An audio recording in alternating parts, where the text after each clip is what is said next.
In this video, let us see how to count unique dates based on condition.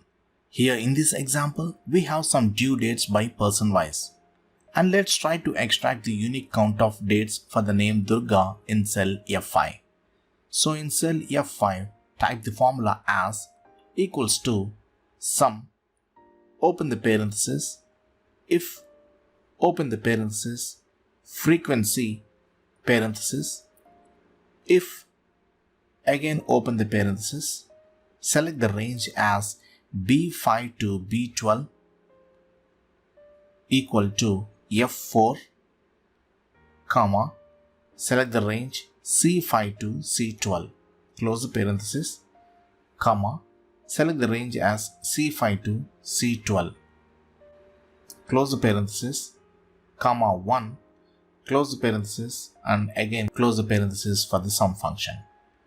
And now instead of pressing enter, you have to press Ctrl plus Shift plus enter as it is an array formula.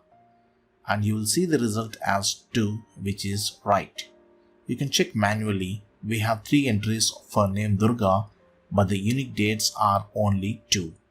Got it, friends? So in this way, you can use the combination of sum, if, and frequency functions to count unique dates based on condition in Excel.